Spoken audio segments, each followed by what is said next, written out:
Selamat tengah malam kepada semua pendengar Misteri Jam 12. Saya akan bacakan kisah yang pertama pada tengah malam ini, kiriman daripada Encik Rashid. Beliau berkongsi, katanya di sini, pernah beliau berjumpa dengan orang bunian secara tidak sengaja. Jadi pada waktu kejadian yang dilaporkan ini berlaku, Encik Rashid, pada waktu itu, katanya di sini, saya berada di Pulau Ubin, Casey. Berada di Pulau Ubin, memancing seorang diri dekat kawasan Kampung Melayu. Tapi itu waktu muda dulu, sebelum berumah tangga. Saya ni gemar memancing. Cakap saja kawasan-kawasan mana di Singapura, InsyaAllah saya dah pergi.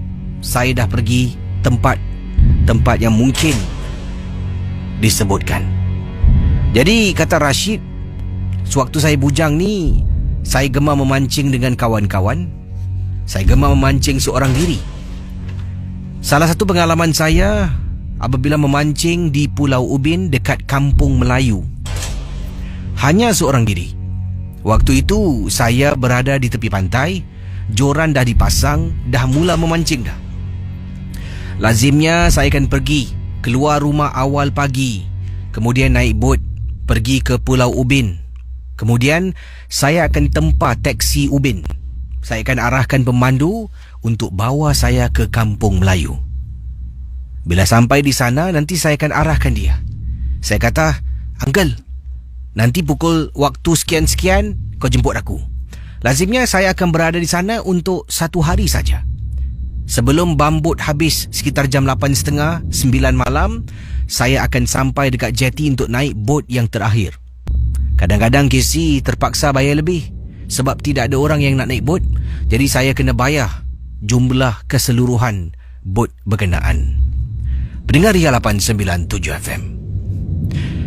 Kata Encik Rashid, apabila dia berada di Pulau Ubin, saya ingat lagi pada waktu itu, saya sedang solat, mendirikan solat Zuhur, solat fardu Zuhur. Saya dah mula memancing sejak awal pagi. Jadi bila tiba waktu Zuhur, saya ambil wuduk, saya bentang sejadah dan saya mula solat. Sedang saya solat ni, Casey, tiba-tiba saya rasa kepala saya ni macam mabuk dan pening. Diserang seolah-olah macam migraine, Casey. Jadi selepas saya habis solat, saya pun berehat seketika. Saya ada bawa tent, ada bawa kemah kecil. Kemah ini hanya untuk 2 orang, 2-man tent, katanya di sini. Jadi pendengar Ria 897 FM, saya pun masuk dalam kemah saya, di mana barang-barang peribadi pun diletakkan dalam kemah. Saya baring seketika dalam kemah untuk mungkin kurangkan rasa pening pada kepala saya. Alangkah terperanjatnya apabila saya bangun daripada tidur seketika. Saya dapati dah gelap, dah pun gelap sangat-sangat pada malam yang disebutkan. Pendengar Misteri Jam 12, bila saya bangun, kerana saya terdengar bunyi laungan azan. Saya dah pergi Kampung Melayu dah banyak kali. Memang dekat kawasan Pulau Ubin memang ada orang tinggal. Tapi saya tak pernah dengar pun bunyi suara orang azan. Jadi oleh kerana bunyi suara azan, pada malam tu saya terbangun. Tengok jam, Astaghfirullahalazim, dah pukul 7 lebih malam, dah masuk waktu maghrib.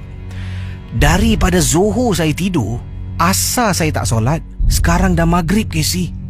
Saya bangun, Astaghfirullahalazim, ya Allah, apa yang berlaku? Saya terus tak fikir panjang. Saya pakai selipar yang saya bawa bersama. Saya ambil wuduk. Kemudian entah macam mana, tiba-tiba kata Rashid, saya ni bergerak. Selepas ambil wuduk, saya bergerak mengikut suara laungan azan pada malam itu. Tiba-tiba, Casey, dah ambil wuduk, automatik saya jalan ikut suara laungan azan. Dan memang ada sebuah surau kecil.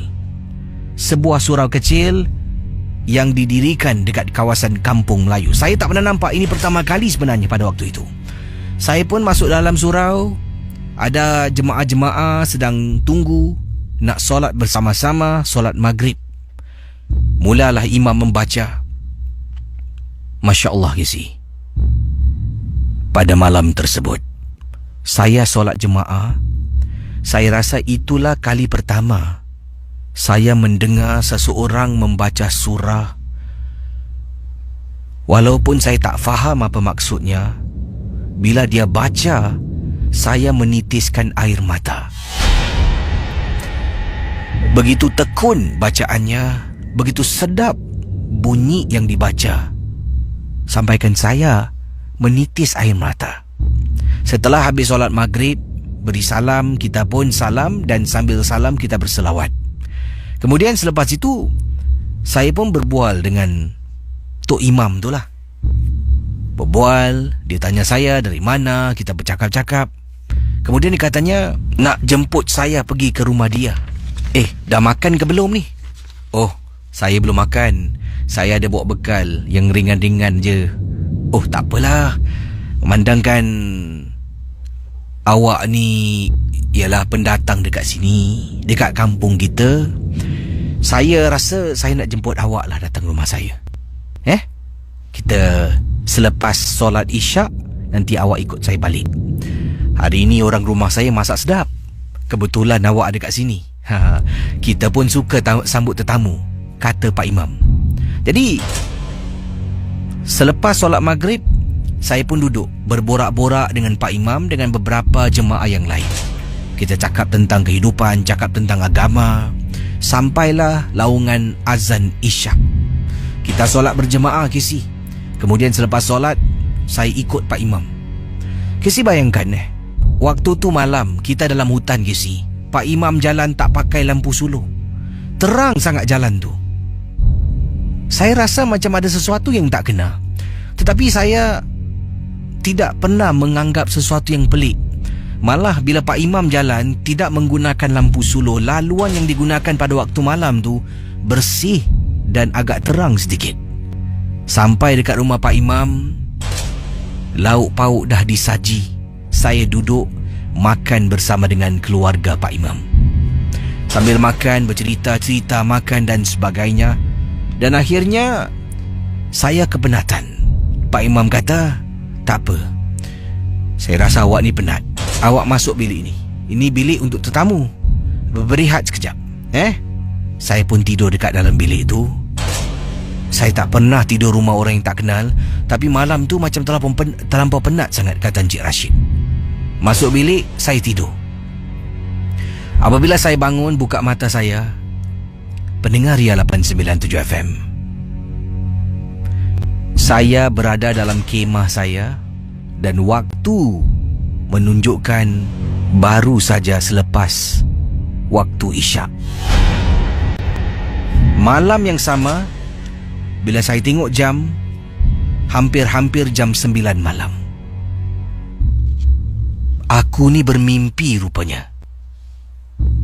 Ini kata Rashid. Jadi saya katanya saya istighfar berkali-kali sebab saya tak solat asar, saya terlepas maghrib, saya terlepas isyak. Saya keluar, ya Allah, mungkin kerana saya terlampau pening, mabuk kepala saya. Mendengar Ria 897 FM, kata Encik Rashid, yang pelik, sewaktu saya nak pasang sesuatu pada mata kail, saya terpaksa dekatkan benda tu dengan mata, nak cucuk dalam lubang mata kail tu. Saya terbau tangan saya. Tangan saya bau makanan, Kisi. Bau apa ni? Dan saya teringat, dalam konon-kononnya mimpi saya dijemput makan. Sekarang ni persoalannya, adakah ia mimpi ataupun ia realiti?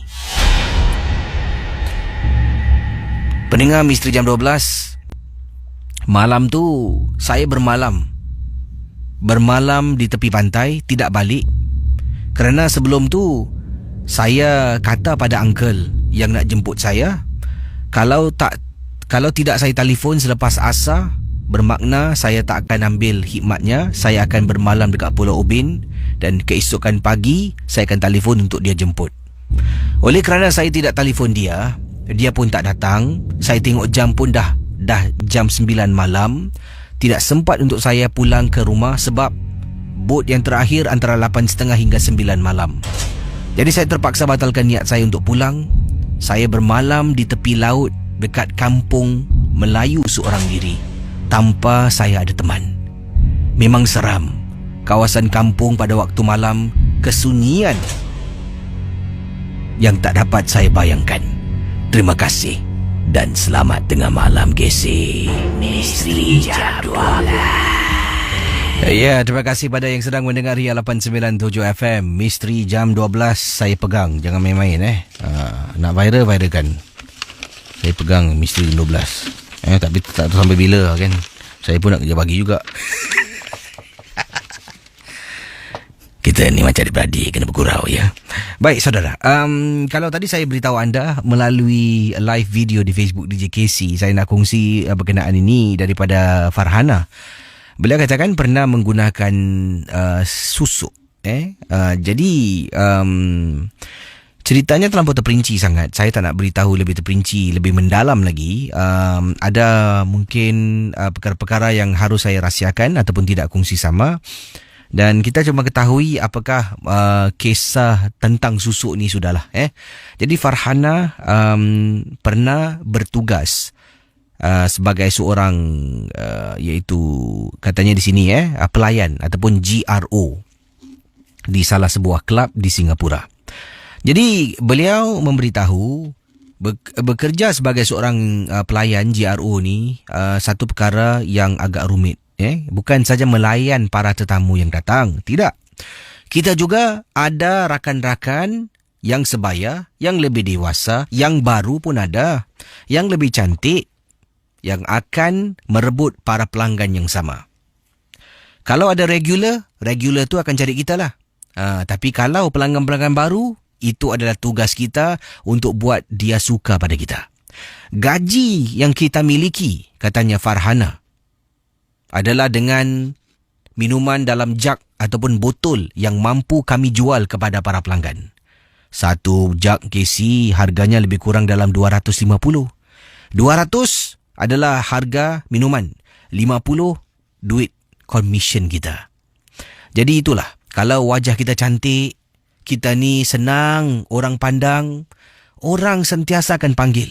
Masuk 2-3 lelaki, dia akan cakap, saya nak ni Farhana. Duduk layan sekejap, tanya apa khabar semua. Kemudian, Farhana ni nak order satu jug. Order, letak nama saya untung $50.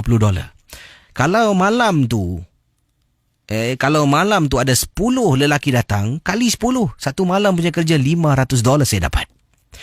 Jadi oleh kerana saya tak nak kalah, saya nak duit yang banyak, saya telah pun mendapatkan khidmat untuk memakai susuk. Jadi Farhana berjumpa seorang yang memakaikan susuk. Ini di Singapura lah. Jumpa dengan orang tu, ada beberapa pengeras yang harus disiapkan yang tak perlu saya sebutkan, terlampau terperinci sangat-sangat. Dipendekkan cerita, bila dah pakai susuk ni, saya dikatakan tidak boleh makan benda-benda tertentu. Antaranya, saya tak boleh makan sate yang ditarik melalui lidi sate. Sate itu harus saya tanggalkan dari lidi, kemudian baru saya makan. Antaranya juga, ini berkenaan dengan daun senduduk kisi.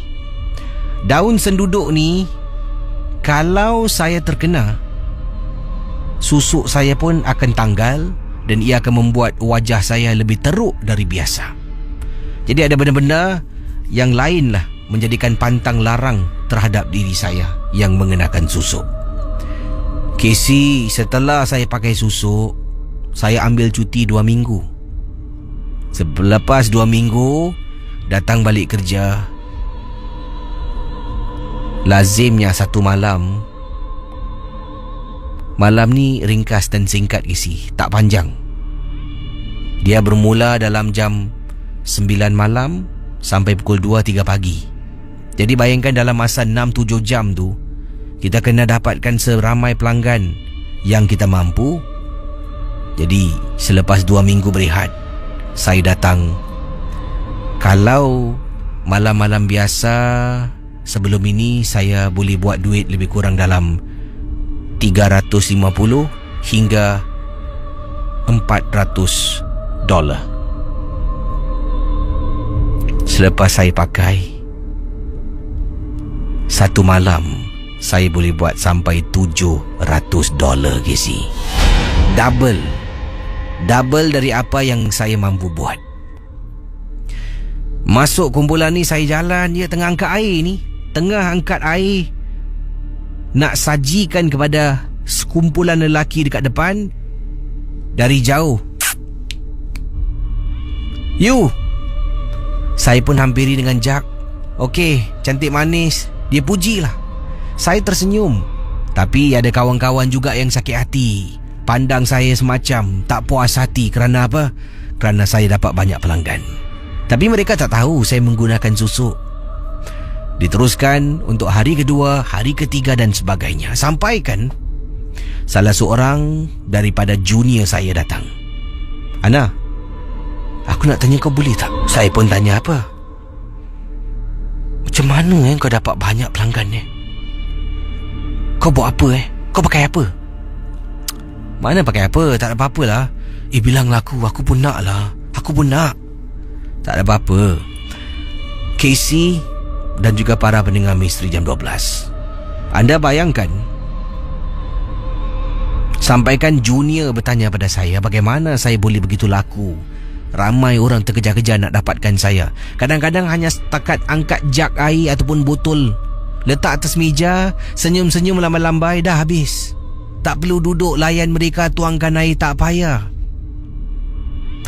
Akhirnya saya beritahu dia, "Okey, aku bilang kau rahsiakan. Kau tolong jangan kongsi dengan yang lain." Ya, okey. Apa kau buat?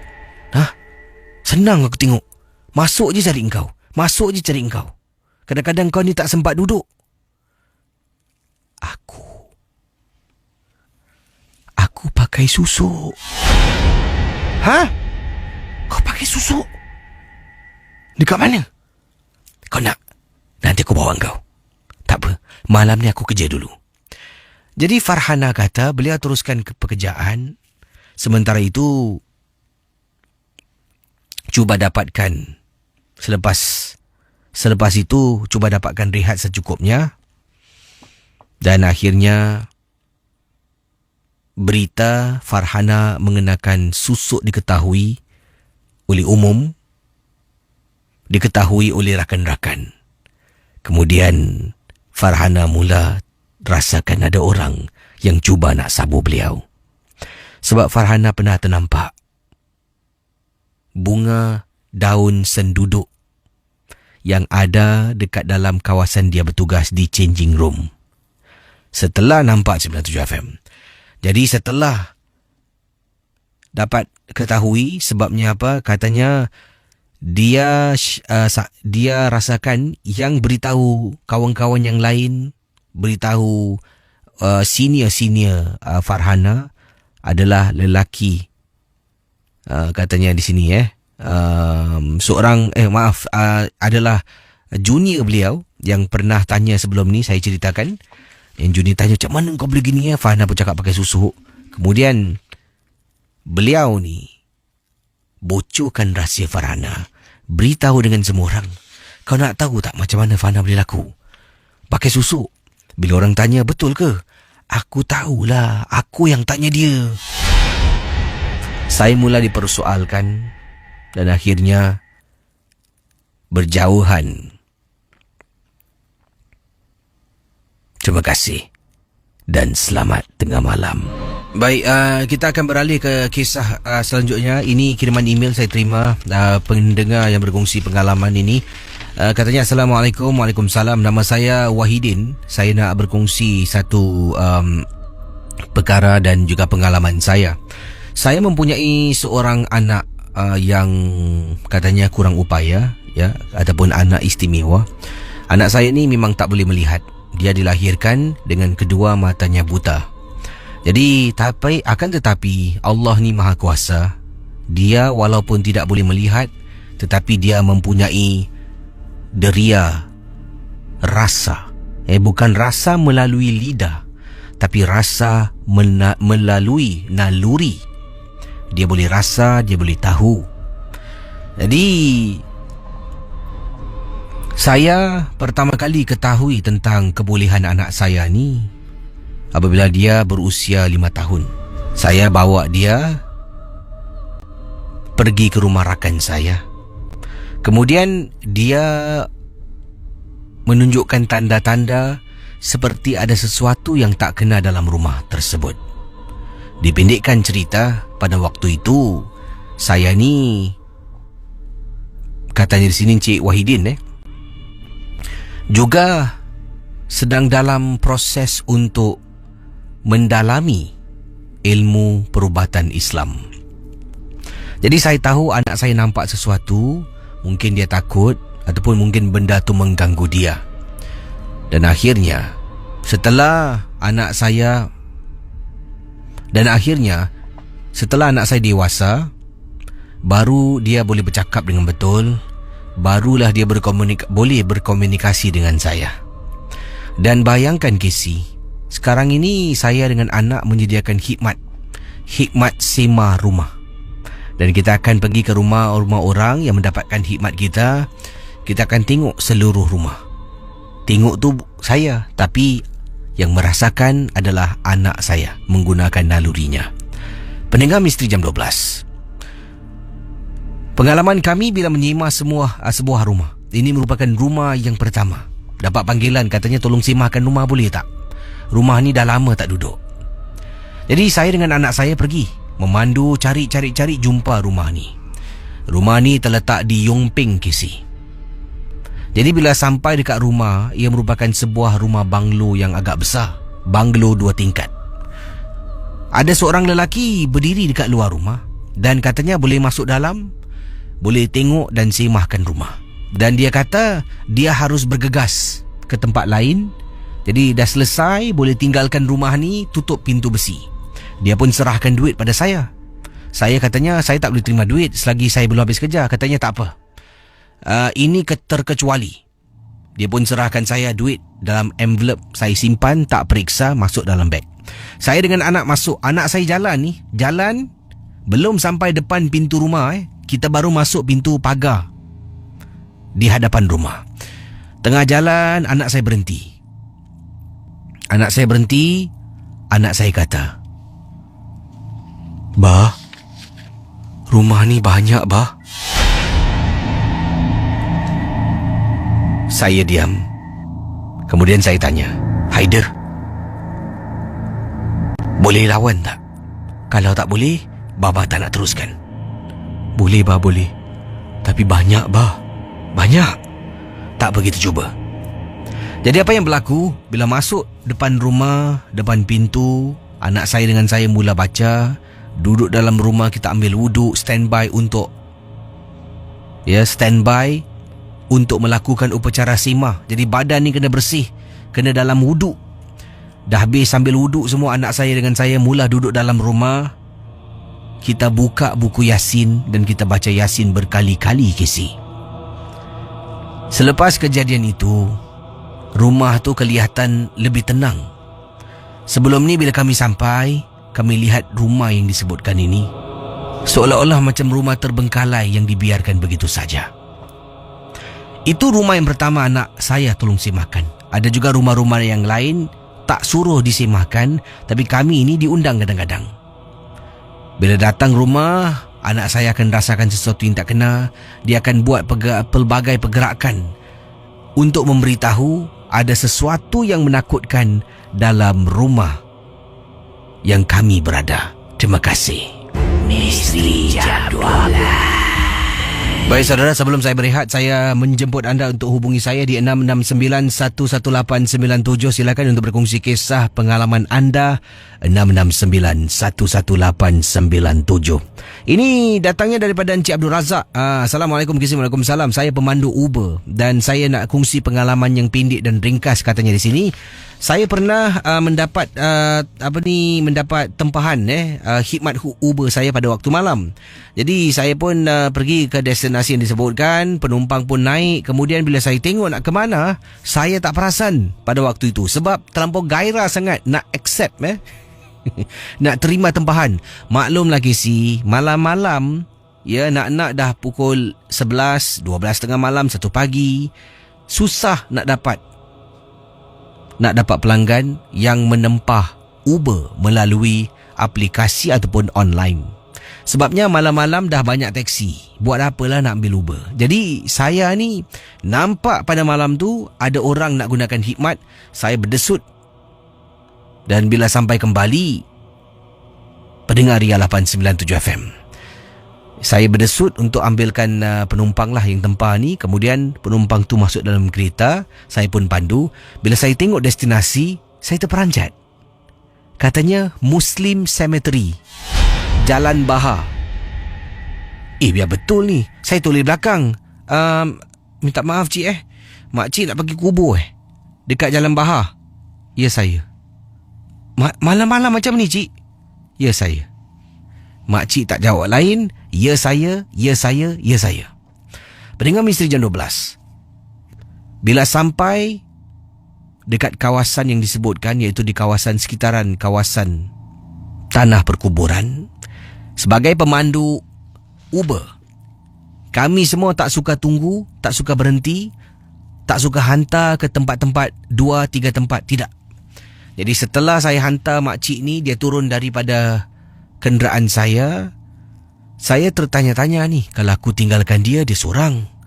Kalau dia ikut aku, takut nanti pula macam mana ni? Jadi akhirnya saya tinggalkan makcik tu. Makcik tu tak tahulah ke mana.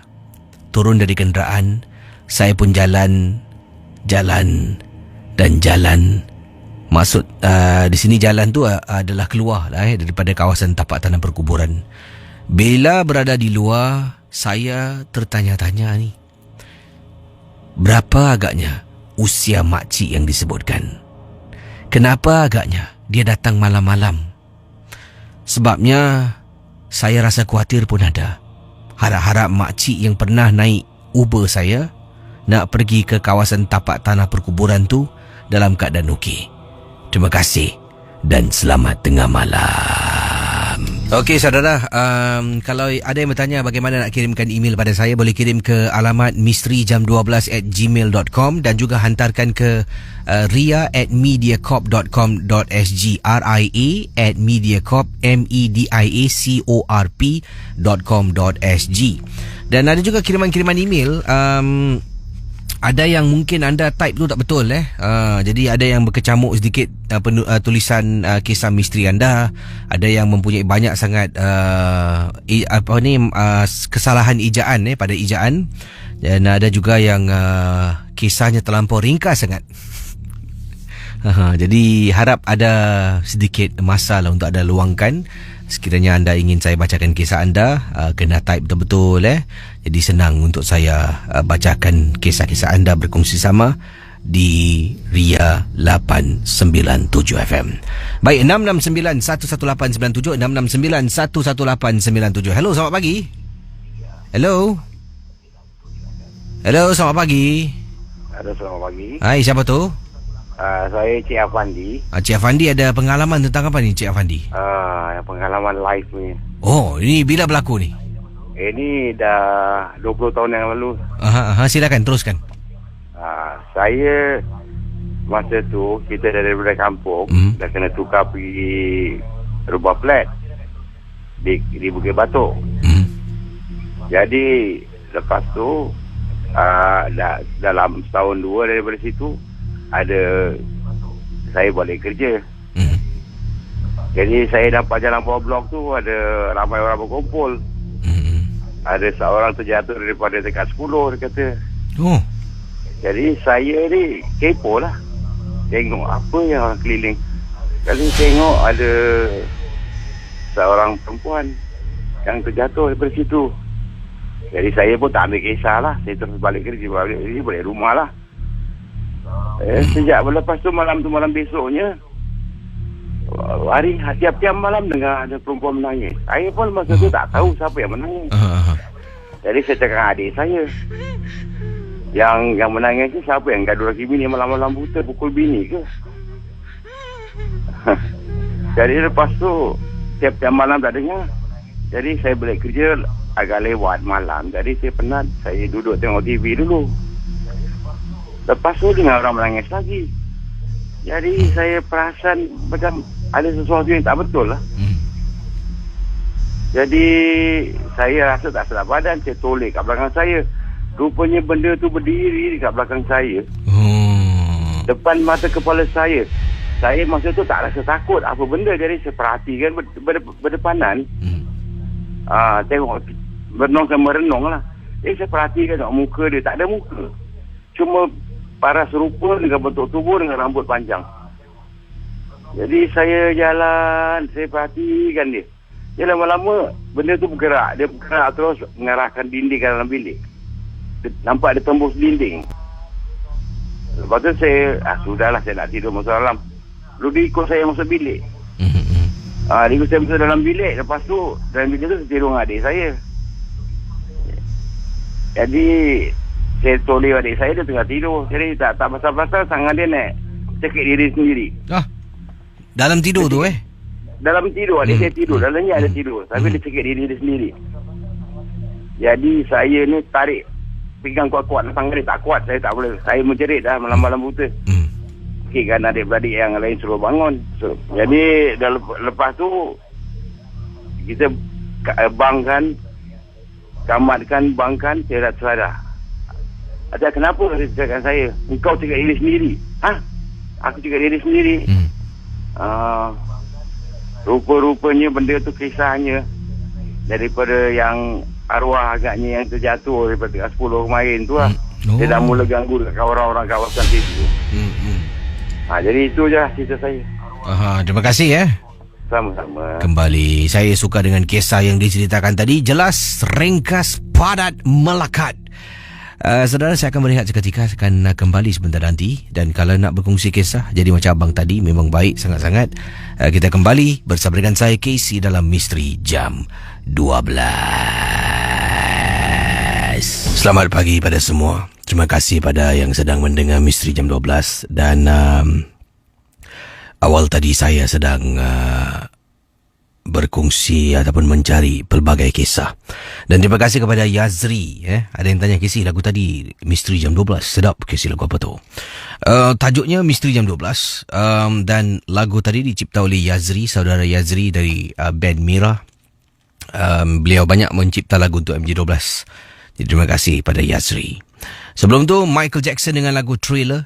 Lagu tadi dicipta oleh Michael Jackson, lagunya Thriller. Dia pun banyak mencipta lagu. Cuma MJ12 saya pernah message dia, saya kata, bro, MJ, satu MJ12 lah. Nama kau pun dalam aku punya rancangan apa. No problem, Casey, I will send you soon. But DP soon tak terlampau soon sangat.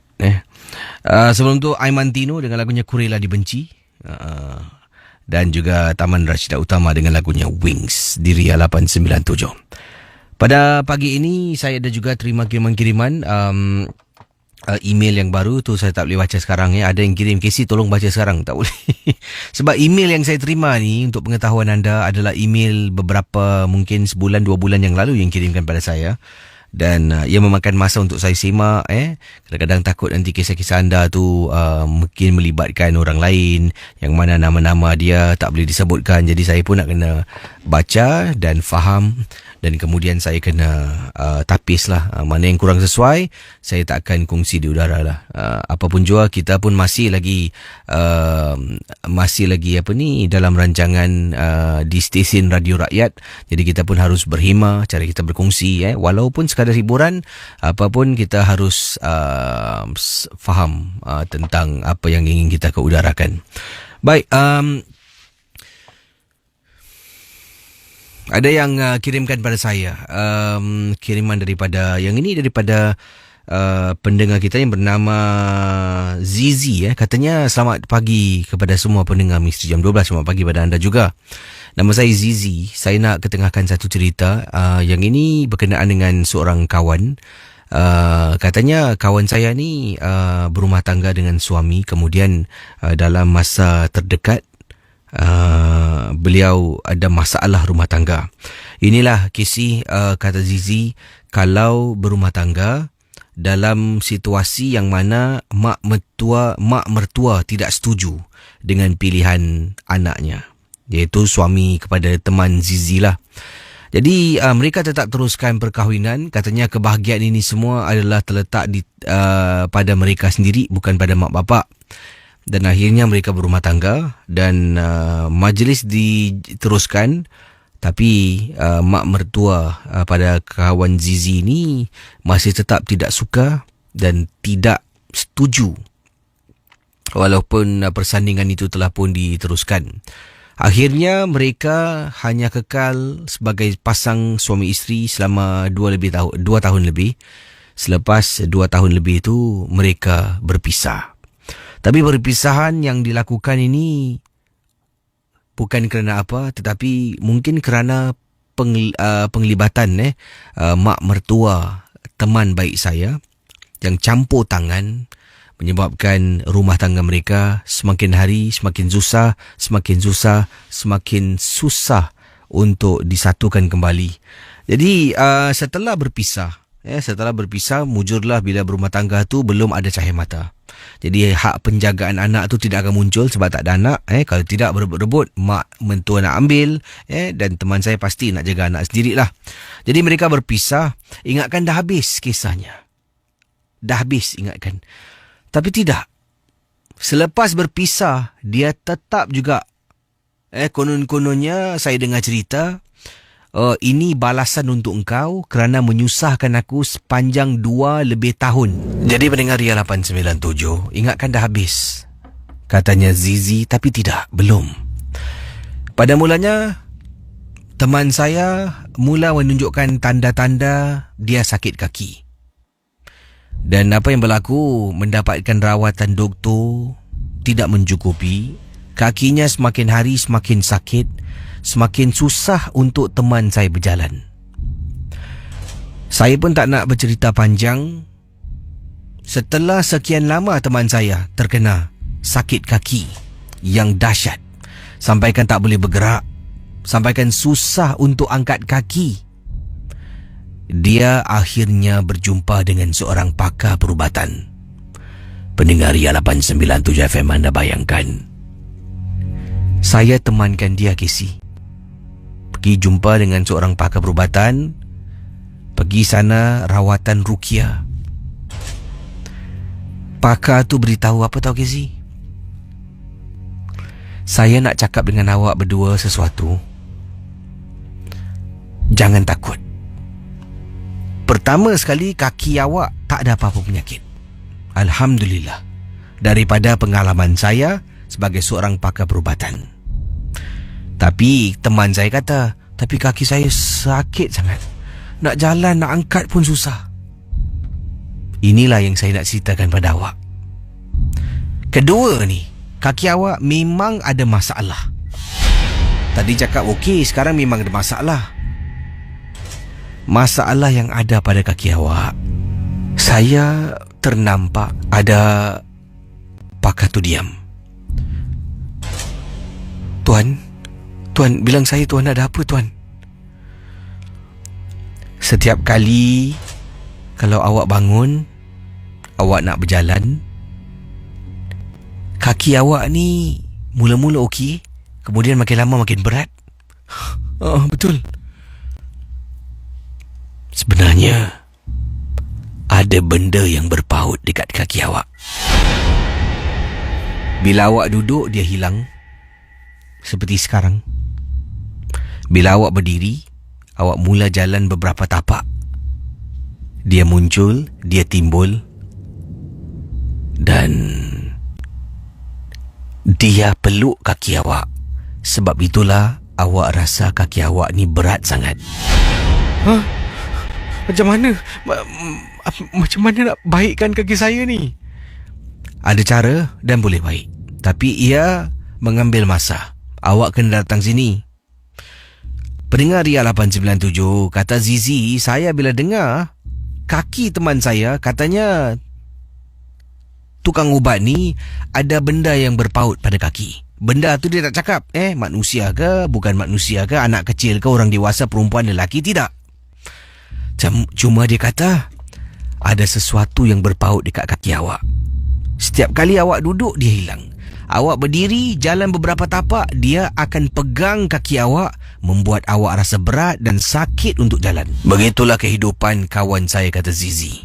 Tapi Alhamdulillah Casey, setelah itu mendapatkan rawatan yang secukupnya, keadaan semakin baik dan keadaan kembali pulih seperti sedia kala. Misteri Jam 12. Okey saudara, terima kasih pada semua yang sedang bersama dengan saya di Ria 897 FM. Yang ini saya nak kongsi satu lagi peristiwa. Anda boleh hubungi saya 669-11897. Selamat pagi pada semua rakan-rakan yang ada di Facebook Ria, Facebook DJ KC. Ramai teman-teman yang ada di Facebook Ria, di Facebook DJ KC. Antaranya saya baca nama-nama anda. Mana saya nampak itu saya bacalah. Nak baca semua ni nanti jadi satu cerita yang 12 pula. Selamat pagi pada siapa lagi? Noralinda Reni, terima kasih. Nas Arif, Misia Ali, RDS Broadcast Sesuci Syaitan. Wow, nama Syaitan tak suci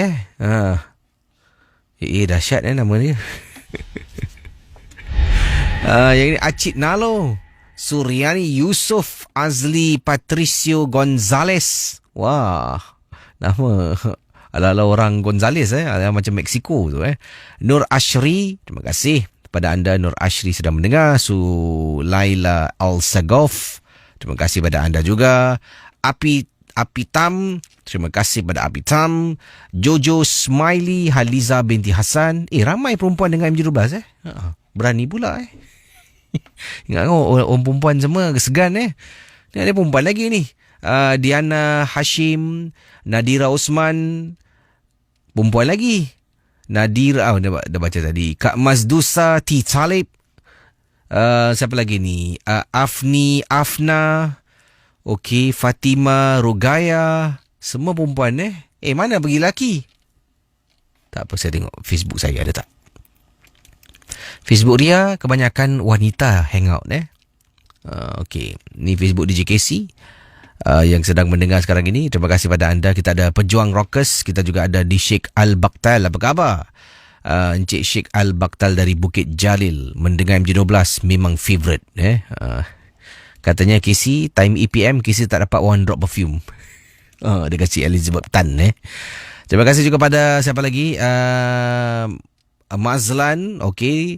Terima kasih juga pada Ibni Qayyim, Demi Hans, Nora Ahmad Johan, Kak Nurkia Sabidin, Aziza Hassan, dan yang lain-lain sedang mendengar.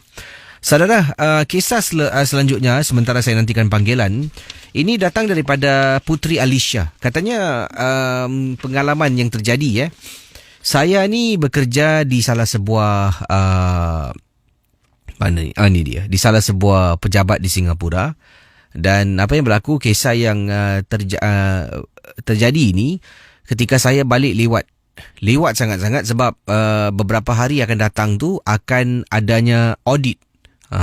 Jadi kalau audit ni tak betul, benda-benda tak tally katanya, boleh kena marah dengan bos, kadang-kadang boleh kena potong gaji, bonus pun boleh kena potong. Jadi selalunya audit ni akan berlangsung lebih kurang sebulan atau 2 bulan sebelum dapat bonus. Kawan saya pernah kesi terkena, habis kesian duit bonus sebabnya audit tak pas. Jadi dipendekkan cerita, kata Putri, saya terpaksa stay back lah ataupun kerja lebih masa. Dan waktu tu saya berada di pejabat dengan 2 orang lagi sahabat saya. Kita sedang check lah paperwork, kita tengok calculation kita, perbelanjaan, tally, receipt semua ada dan macam-macam lagi. Jadi saya pun keluar pergi tandas. Waktu tu jam 9 lebih malam. Kita buat keputusan nak balik selewat-lewatnya sebelum 11 kita nak keluar daripada office. Esok akan sambung balik. Jadi saya pun pergi tandas, Casey. Pergi tandas wanita untuk lepaskan hajat kecil. Inilah kisah yang diceritakan dalam Misteri Jam 12. Saya masuk dalam tandas. Dalam tandas tu saya garanti confirm memang tidak ada orang.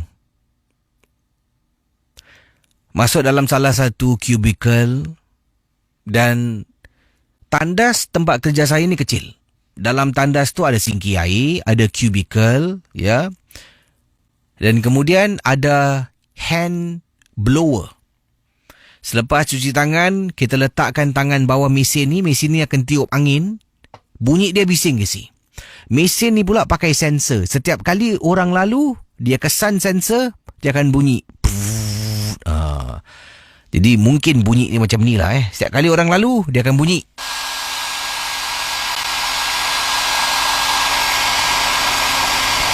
Jadi begitulah di kongsi sama.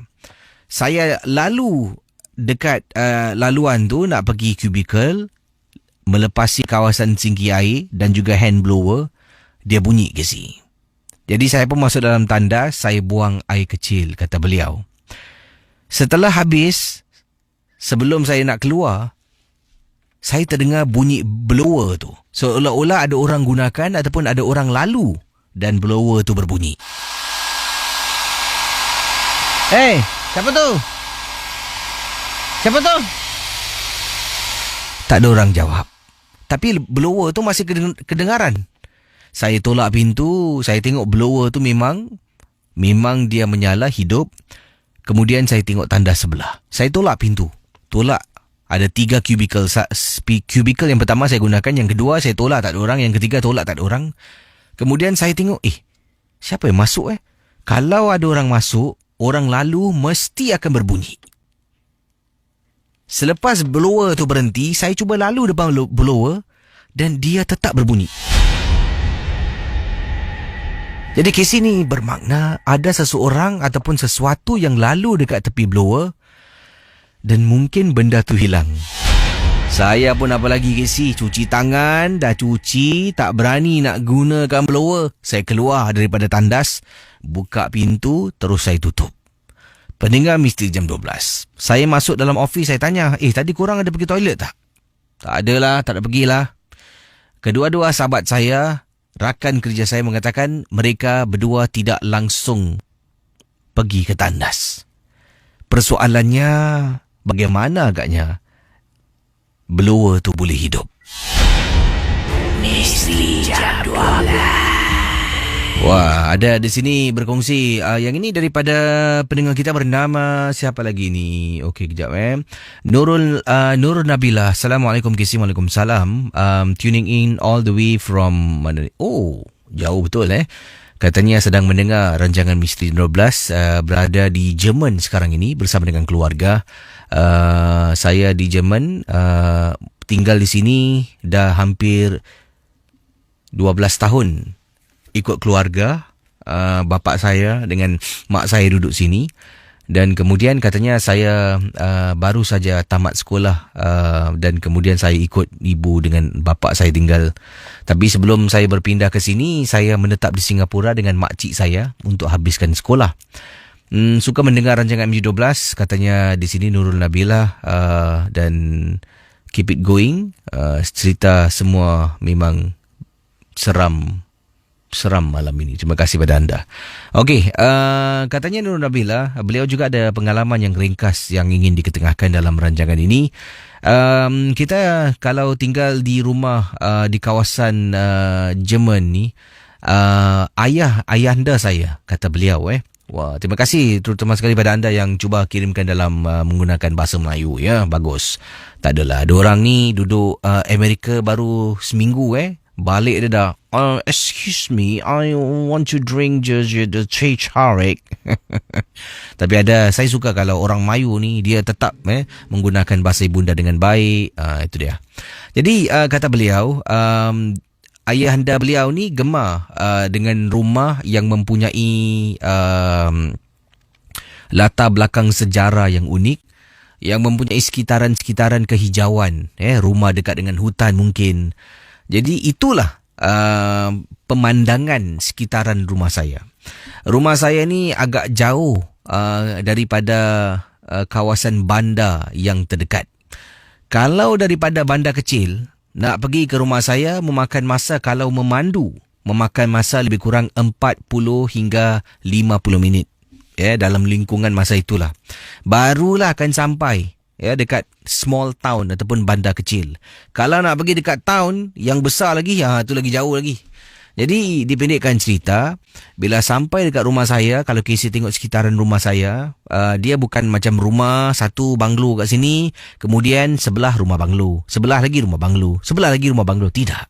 Dia satu rumah banglo, kemudian jalan tu jalan kecil. Ia sebuah jalan yang kecil dan digunakan untuk kereta lah, untuk ke arah bertentangan dan sebagainya. Jadi dah jauh, lebih kurang dalam jarak rumah dari rumah ke lain tu lebih kurang dalam 4 kilometer jauh tau. Baru ada satu lagi rumah, kemudian belakang tu penuh dengan hutan-hutan. Itulah keadaan rumah. Saya memang takut duduk dalam rumah ni. Nasib baiklah, kata beliau, saya ada adik-beradik yang lain yang juga bersama dengan saya. Dan nasib baik ibu saya juga merupakan suri rumah sepenuh masa. Jadi saya ni 24 jam hang out dengan mak saya. Tak akan duduk dalam rumah tu sorang-sorang. Mak nak keluar, saya ikut. Mak pergi mana, saya akan ikut, kata Nurul Nabilah. Jadi pada suatu malam, rumah ni ketika kejadian ini berlaku, mak dengan bapa saya dah lama duduk dalam rumah ni. Saya ni baru, sebabnya baru habis sekolah, kemudian terus pergi ke Jerman dan menetap di sana, kata Nurul Nabilah. Pertama kali duduk dalam rumah tu, ialah duduk dekat Singapura, rumah flat, rumah makcik. Rumahnya kecil. Tengok kiri kanan cousin saya, sebab kita berkongsi bilik. Bila pindah dekat Jerman, tiba-tiba saya ni ada bilik seorang, bilik sendiri. Biliknya luas, katil kecil tengah-tengah, bilik besar. Takut ke si? Tapi takkanlah saya yang dah tua ni nak tinggal ataupun nak tidur dengan mak dengan bapak saya. Jadi nak tak nak terpaksalah saya tidur seorang diri dalam bilik. Dah mula fikir bukan-bukan. Nak tidur buka lampu memang my pet peeve, katanya. Oh, pet peeve, cukup putih nampak Memang sesuatu yang kalau dalam bahasa Inggeris pet peeve, kalau mungkin dalam bahasa Melayu TSB, tak sebulu. Jadi beliau kata memang my pet peeve ataupun perkara yang beliau tak suka kalau tidur buka lampu. Jadi saya tak buka lampu, tapi saya takut. Bila saya buka lampu, saya tak boleh tidur. Nampak tak dilema yang saya hadapi? Casey, saya cuba dan cuba, tak boleh tidur Casey. Tiba-tiba saya pun tergerak hati turun bawah lah, minum air, dan kemudian saya duduk kejap dekat bawah tu untuk gunakan komputer yang ada di bawah. Saya pun jalan. Tengah nak turun tangga, saya nampak mak saya masuk kitchen area. Saya pun, Mami. Saya panggil mak saya jalan terus. Jadi tangga rumah ni bila dah turun, bila nak belok tu akan terhadang dengan tembok. Saya tengok dekat bawah, mak saya tiba-tiba hilang. Oleh kerana itu, saya mungkin mak saya pergi tandas dekat bawah, mungkin dia jalan tempat lain, saya tak perasan. Saya tergerak hati nak naik atas balik. Saya naik atas balik, pergi dekat bilik mak saya. Saya buka pintu tak dikunci, tolak perlahan-lahan. Tengok mak saya dengan bapa saya sedang tidur, Casey. Sedang tidur di atas katil. Sedang saya menjenguk mak dengan bapa tengah tidur ni, saya dapat rasakan sesuatu. Betul-betul dekat belakang ujung ada susuk tubuh sedang berdiri. Dapat saya rasakan bila saya toleh, benda tu terus lari turun tangga. Dapat dengar bunyi telapak kaki yang lari begitu laju. Waktu saya pindah, kata Nurul Nabilah, ke Jerman, adik-adik saya belum lagi pindah. Mereka belum habis sekolah. Mereka ada lagi setahun, ada lagi 2 tahun. Jadi saya yang first pergi sana. Selepas kejadian malam tu, Saya kata pada mak saya tak nak duduk Jerman sampai adik-beradik saya semua dah habis sekolah, baru kita sama-sama pindah dekat sana. Kalau tak, no way akan saya duduk dalam rumah yang besar macam tu seorang diri. Tidak, Casey. Saya tak beritahu mak saya tentang saya nampak makhluk dalam rumah sebab saya pun tak nak dia khawatir. Jadi mak setuju, bapak saya pun benarkan saya duduk dekat rumah makcik saya yang terletak di kawasan Marine Parade. Duduk di sana sampai adik saya habis sekolah, barulah sama-sama kita tiga beradik pindah dan menetap di sini, iaitu di Germany, sampailah ke hari ini. Terima kasih dan selamat tengah malam. Okey saudara, sila hubungi saya di 6691197. Silakan hubungi saya sekarang. Hello, selamat pagi. Hello. Hello, Ria. Selamat pagi. Siapa tu? Halo, Casey. Apa khabar? Assalamualaikum. Waalaikumsalam. Silakan, Ya, Pak Raden ya? Ya, Pak Raden, silakan. Ya, untuk obat madi saya tahu dia cuma bergurau aja. Bukan dia kunci. Kadang-kadang orang dia suka bergurau sendiri. Boleh Pak Raden cerita tak? Silakan, Pak Raden. Ini Pak Raden cakap ada satu kes kronik ya. Pak Raden cakap ikhlas. Casey, Pak Raden cakap, Pak Raden nasihatlah pada anak-anak dara atau siapa saya buat imak Casey sekalipun. Kalau balik malam Casey, laluan yang paling kronik juga adalah kapak. Tapi kapak ni sebenarnya tidak ada apa-apa.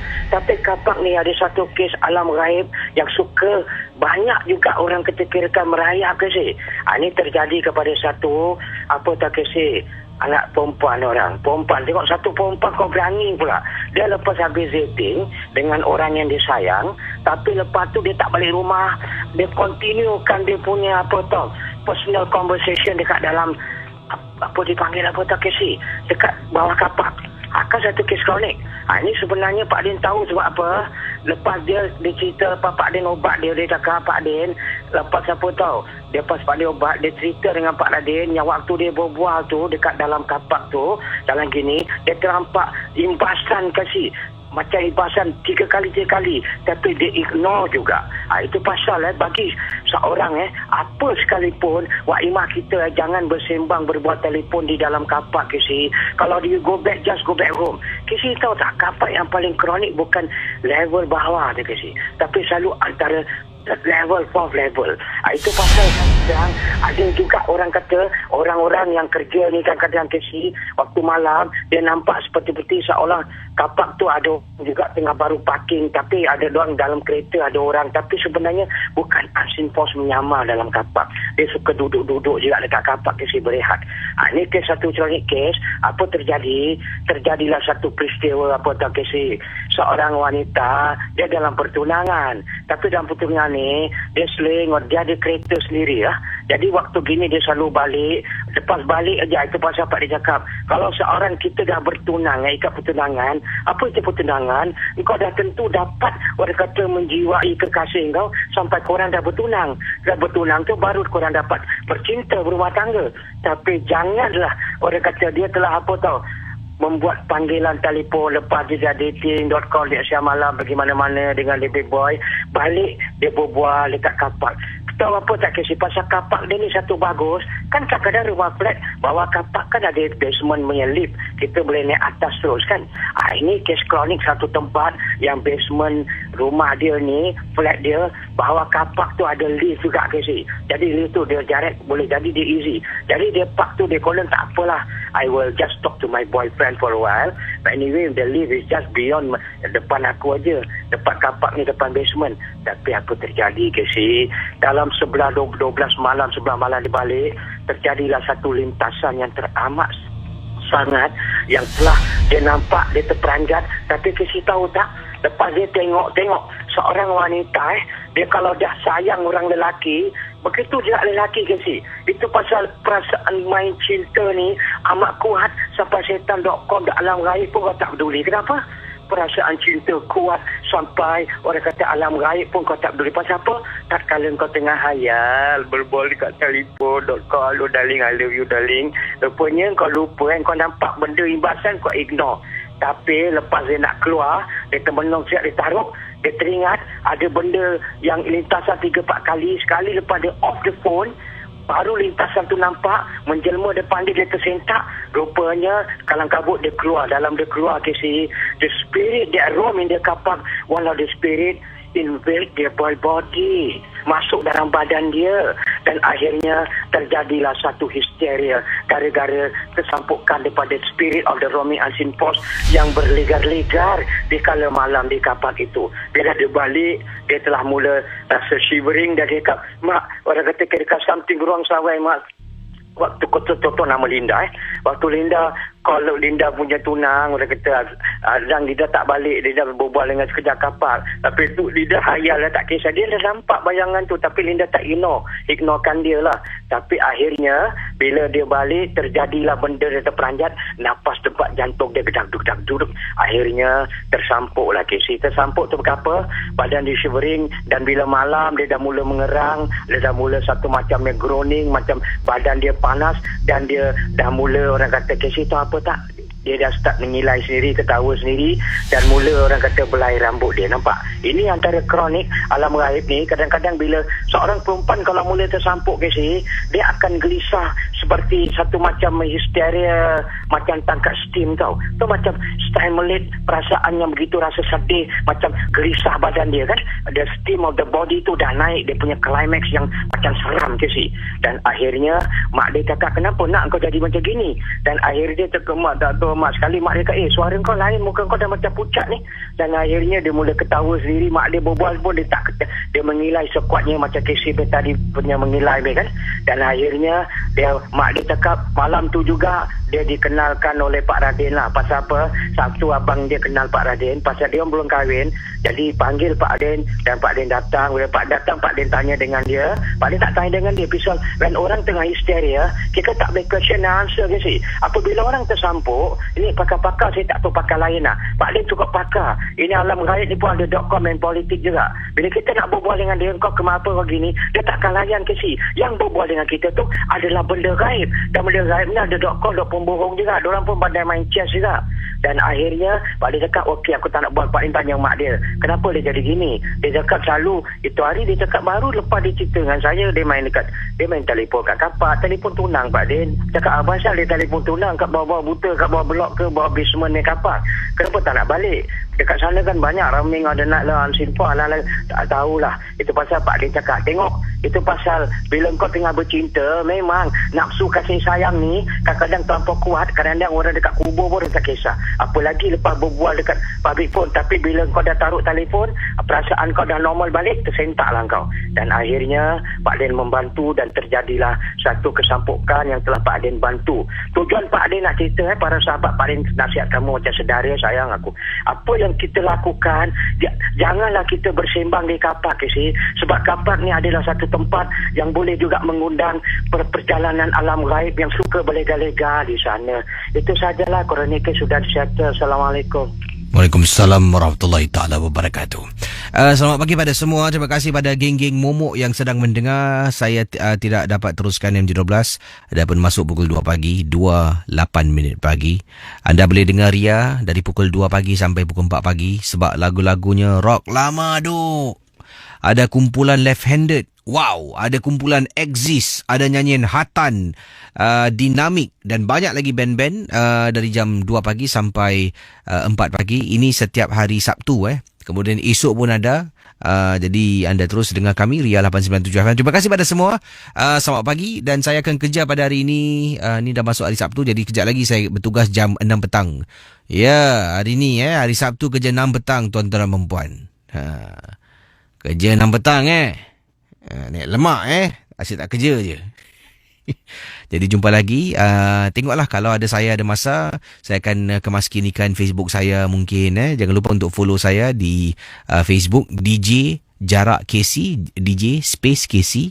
Di Instagram, saya di Instagram, siapa sudi. Tapi di Instagram kebanyakan adalah gambar-gambar yang saya tentang gambar peribadi keluarga, dan kebanyakan gambar-gambar. Saya ni gemar memetik gambar lah, fotografi. Jadi kadang-kadang kalau ada peluang, saya akan mau naikkan gambar-gambar yang saya petik lah. Jadi terima kasih pada anda semua. Kalau Instagram saya DJKC 897, boleh anda follow lah. Dan satu lagi kisah lah. One lah, last kopi. Okay, boleh satu kisah sebentar lagi sebelum anda tidur. Ini berlaku kepada mana ni kejap ya. Wak Zai kata Assalamualaikum Kisi. Waalaikumsalam. Ini peristiwa Wak Zai berkongsi. Beliau ni adalah seorang guru kumpang dan kata Wak Zai pengalaman yang terjadi ini berlaku pada tahun ni tahun lepas lah 2015. Katanya Wak ni mengiringi rombongan kumpulan kumpang dan kumpulan kumpang Wak ni ada juga tarian-tarian kuda kepang. Tapi jangan salah faham, tarian kuda kepang yang Wak tampilkan bukanlah tarian kuda kepang yang sampai menurun makan kaca, tidak. Ia lebih kepada seni tarian joget. Joget kuda kepang menggunakan kuda kepang yang dibuat dari papan. Jadi apa yang berlaku? Waktu tu Wak ni baru saja beli kuda kepang yang dibuat dari papan ni, baru diimport dari Indonesia. Datang ke Singapura pertama kali menggunakan kuda tersebut. Jadi di bahagian tepi tu kata Wak Zai ada pemain-pemain gamelan yang akan mengiringi tarian kuda kepang. Jadi tarian ini dilakukan ketika pengantin sedang duduk dekat pelamin. Nanti kita adalah tarian selamat datang lah dan petarian untuk ditunjulkan kepada mereka yang hadir. Apa yang berlaku waktu kejadian ini berlaku, nasib baiklah kata Wak Zai, kita sedang dalam sesi latihan. Jadi tengah menari-nari, ada kuda ni tiba-tiba salah seorang daripada anak murid Wak Zai yang menggunakan kuda kepang tu, dia menurun Kisi. Dia menurun. Dia menendang sesiapa yang dekat dengan dia. Wak Zai cuba tahan, tetapi dia cuba melawan balik. Akhirnya bila Wak Zai meminta salah seorang daripada anak murid Wak Zai untuk melaungkan azan, dia menjadi rebah dan terus terbaring atas lantai. Selepas tamatnya azan, Wak Zai cuba ambil air, baca sedikit, kemudian sapu pada mukanya. Rupa-rupanya dipendekkan cerita, kuda kepang yang Wak Zai tempah, yang order dari Indonesia tu, sebenarnya ada penunggu dalam kuda kepang tersebut. Sebabnya orang yang jual kuda kepang ni fikirkan yang Wak Zai ni beli untuk seni kuda kepang yang ekstrim, yang mana makan kaca, menurun dan sebagainya. Jadi dia kirimkan sekali dalam kuda tu ada penunggu kuda tersebut supaya orang yang terlibat dalam kuda kepang cepat menurun. Terperanjat Wak. Jadi akhirnya Wak dapat keluarkan, ia adalah sejenis tangkal yang diselitkan dekat dalam kuda tu. Wak dapat keluarkan, terus Wak buang dan alhamdulillah tidak ada apa-apa berlaku. Terima kasih dan selamat tengah malam. Wow, nampak tu. Terima kasih kepada semua. Jumpa lagi pada hari Isnin. Kalau tidak malam ataupun petang ni, saya bertugas pukul 6. Bye-bye.